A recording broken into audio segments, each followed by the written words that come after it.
Hello again, YouTube. Horror Hoarder back again, doing another video.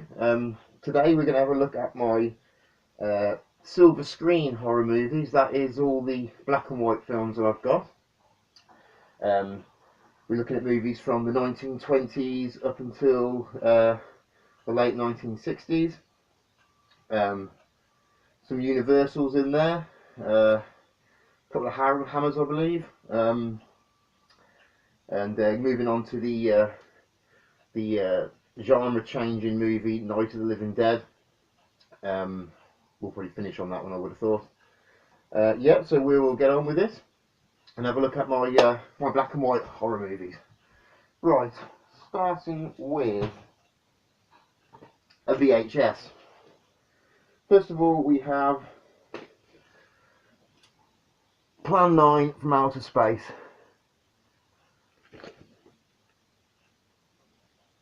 Now, this is often considered to be the worst film ever made. I don't believe that's true. There are a couple of zombie movies, other zombie movies I should say, that are much worse than this. This is not a bad film really, considering how old it is. It's an Ed Wood film. So Ed Wood is often considered to be the worst director of all time, which is not true by any means. Yeah, so it's a zombie movie about, it's an atomic zombie movie, I suppose you would say. It's very much a B movie. It has Bela Lugosi in it in his final role. He died during the making of this film. Had to be replaced. I think he was replaced by Ed Wood's dentist. He was a guy who was quite a bit taller than Bela Lugosi. And you could see that in the film. I mean, he didn't look too much like him either, so he spent a lot of the film covering up his face. It's very hammy. Really good fun though. I do like this film.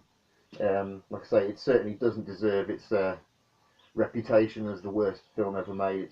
It's certainly not. In fact, it even says it on the front cover. Look on there at the bottom. The worst film ever made. It's not. Absolutely not. Right, moving on. Actually, I've got a DVD of that, so we'll just look at that quickly.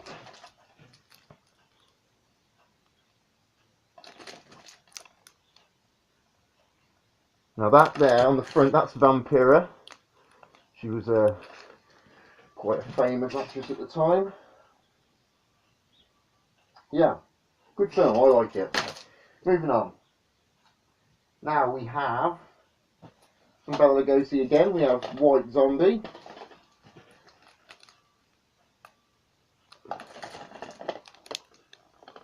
Now, White Zombie is the first zombie movie ever made. It's obviously not a flesh-eating type zombie, they are voodoo slave zombies. It does have some creepy, eerie scenes still in it. The graveyard scene's quite creepy, and so is Bela Lugosi's his castle. You might notice the castle actually, it's the same set from Dracula. But yeah, this is directed by Victor Halperin, starring Bela Lugosi, Madge Bellamy and Joseph Crawford. Oh, and Robert Fraser as well as Charles Beaumont. Yeah, good film. The first zombie movie ever made. White Zombie.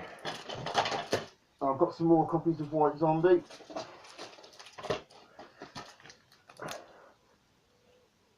That's a nice one.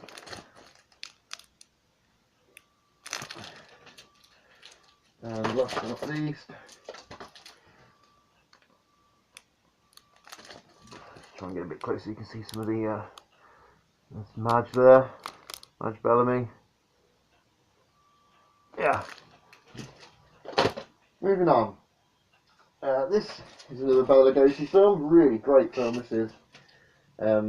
I for some reason keep it with my zombie films, but it's not a zombie film at all. Don't know why I put it there really, I should move it. Yeah, so this is The Corpse Vanishes.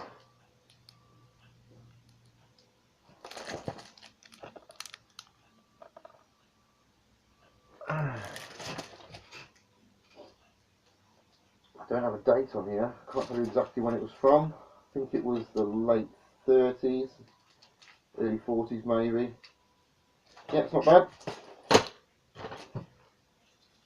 Next we have King of the Zombies.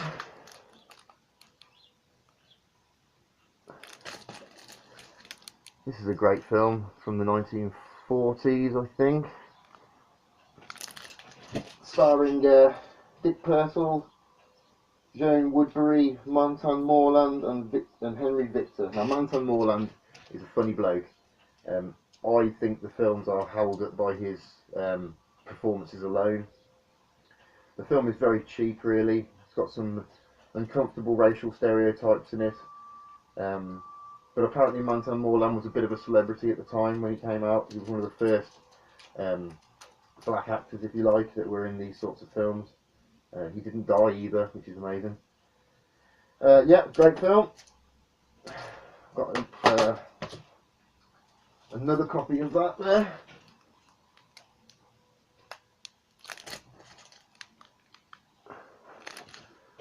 Okay. Now this, actually I'll get to that in a second. Victor Henry, I think his name was. Sorry, Henry Victor. He's in another film we're going to look at in a minute.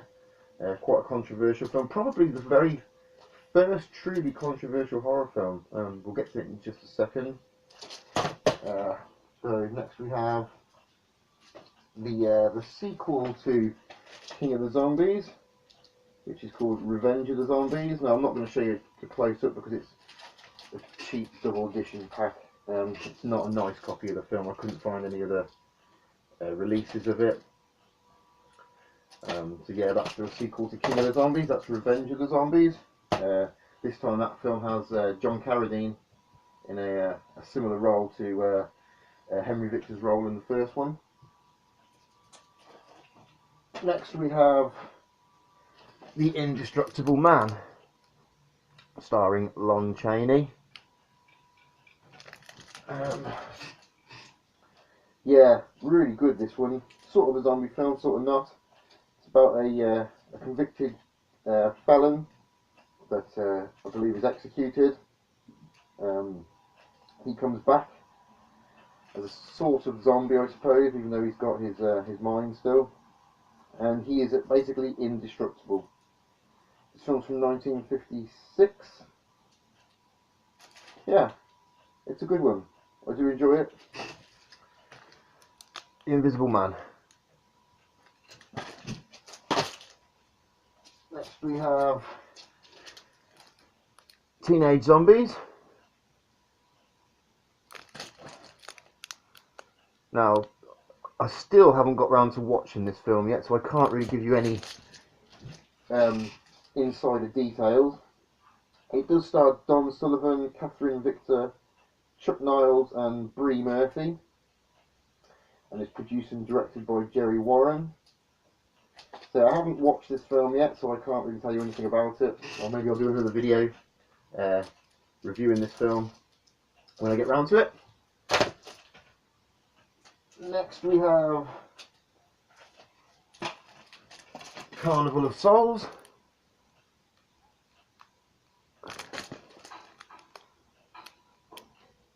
Now this is a strange film.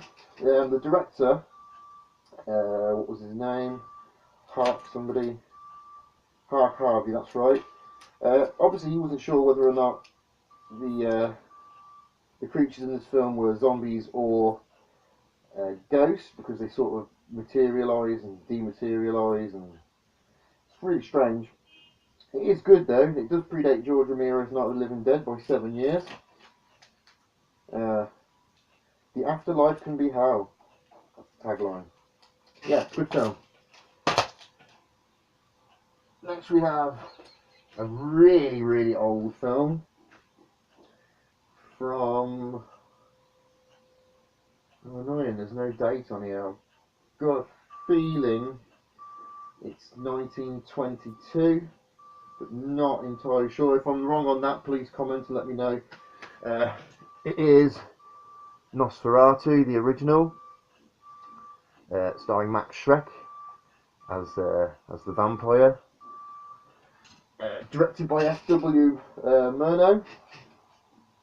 I think it's 1922. I sound like an idiot if it's not. I think it's 1922. the first vampire film, Max Schreck performs as a really creepy vampire. There's nothing glamorous really about the vampire in this film. It's really, really quite creepy, and for its day, probably very shocking.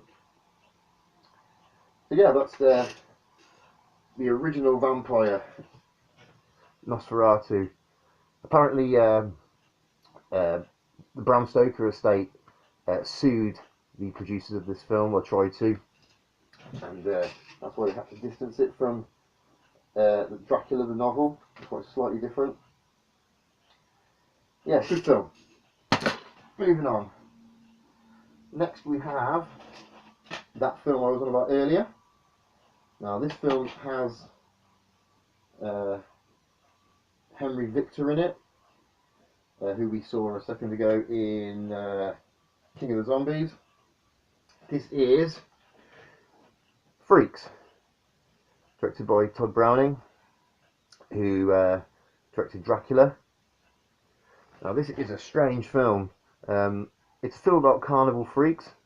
The reason why it's so shocking is that they used real carnival freaks in the movie. Freaks is a horrible word, isn't it?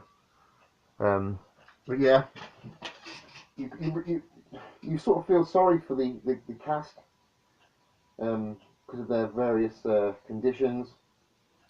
You do see a guy light a cigarette. He has no arms and legs. Apparently in the uncut version you see him roll it as well. Don't remember him rolling it in this film. I think that's probably lost now, that bit of footage. But you do see him spark up. Yeah, it's a good film. Murder film. The lead character, played by Olga Maklanova, pronounce that right hopefully. She marries this guy,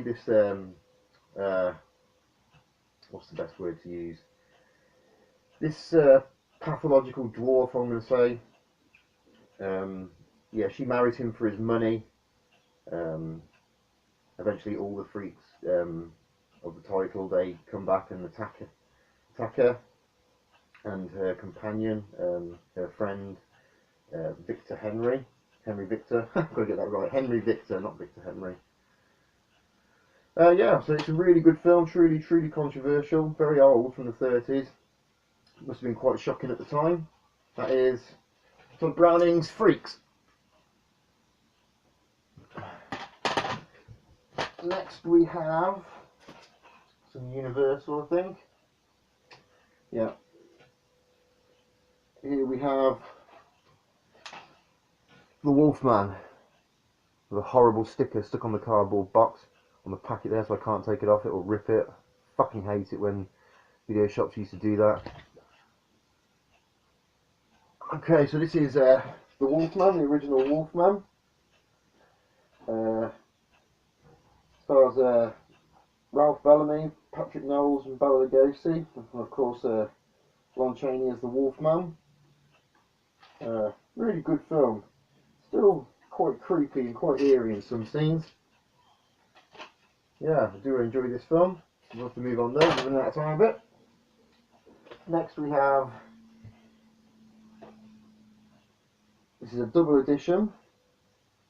On here we have Dracula and House of Dracula.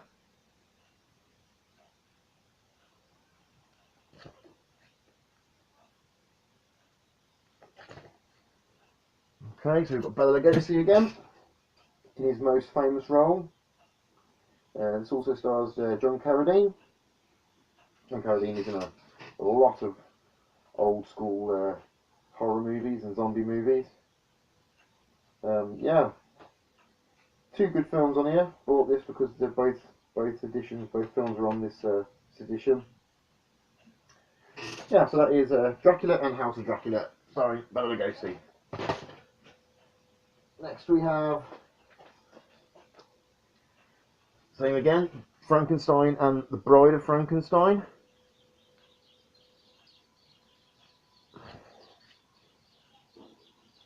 So these are a double edition again. Yeah, starring Boris Karloff, obviously, as the monster. I think, I've got a funny feeling that this is the film that got offered to Bela Lugosi, but he turned it down because he didn't like the idea of no dialogue and wearing the prosthetics, so he turned it down. I think it was the worst decision of his career because it never really recovered afterwards, and Boris Karloff's really took off. So on here we also have The Bride of Frankenstein, which is probably my favourite one. It has Elsa Lanchester in it as the bride of the monster. She plays a fantastic part. Yeah, so that is Frankenstein and Bride of Frankenstein.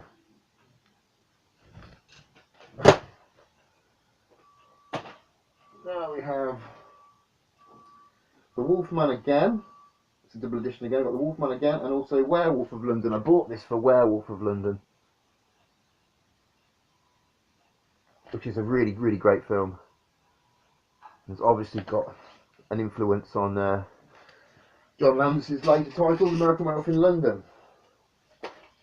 Yeah, really like this film. Really, really good. There's not any dates on here. It's from the 30s again, I think. Maybe the early 40s. 1941. Yeah, so that is The Wolfman and Werewolf in London. Next we have excuse me, not a film as such. It's a DVD where we look at the monsters of the silver screen. So it's we're paying attention really to Bela Lugosi, Boris Karloff and Lon Chaney. This is called An Affectionate Look at the Monsters. So this probably came out towards the end of the Universal era. Yeah, well, interestingly enough, this is a Region 0 disc, so you can play this anywhere. Yeah, Affectionate Look at the Monsters. Now in that similar vein, this isn't a film, but I love it. This is The Munsters, the first season. Trying to get the second season, I'll have it soon. I love The Munsters. I do genuinely think that Fred Gwynne, his portrayal as a Frankenstein type monster is equally comparable to you know, what's his bloody name? I can't think of it. Oh, Boris Karloff, stupid me. Yeah, I think Fred Gwynne is fantastic as the monster. The entire family are great, actually. This one's got the pilot episode, which was in colour. It's notable for having a different Eddie. It's got a different kid in the Eddie role, vicious little sod. And also, Yvonne De Carlo isn't in this in the pilot either. It's a character quite similar, quite reminiscent of Morticia Addams. But yeah, I love The Munsters. Never get bored of it. Great. Okay. Next we have a real classic film here. This is Alfred Hitchcock's The Birds.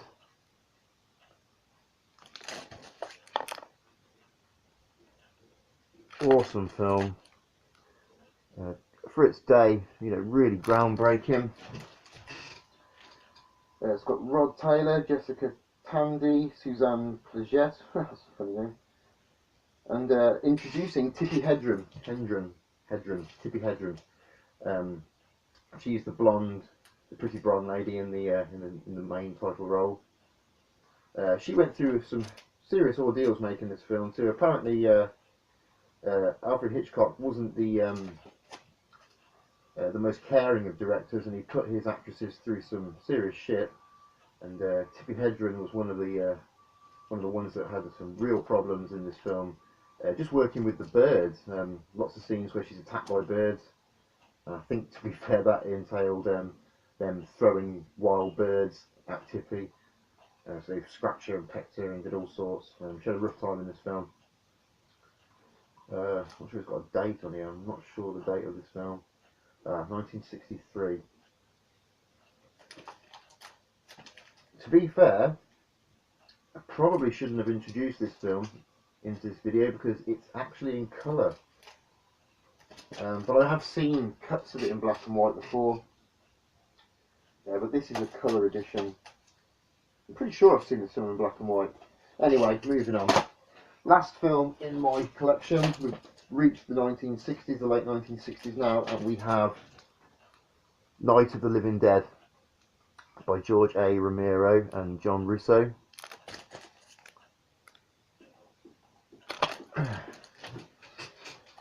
Yeah, this is the film that really started the modern flesh-eating zombie trend.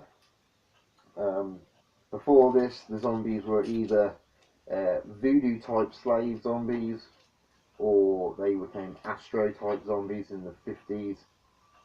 But yeah, this is the true, it's not a viral zombie because George Romero never actually says that that's what's causing the phenomenon, but for some reason, which isn't actually told, the dead are returning to life and they are feeding on the flesh of the living. It's about two characters, a brother and sister, that are delivering a wreath to their mother's grave.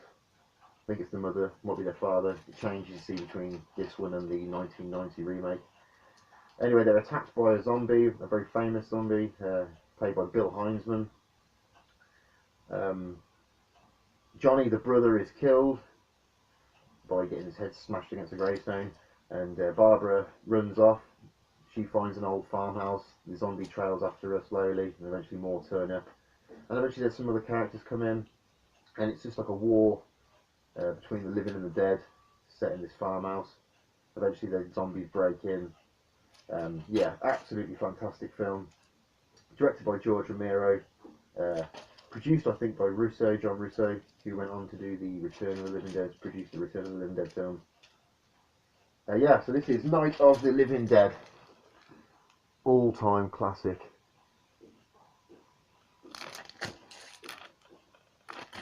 Okay, that is enough of my black and white horror movies for today. We'll do another video soon with some more. Hope you enjoyed this. If you did, please comment or subscribe, that would be great. And I'll be seeing you soon. Stay scared.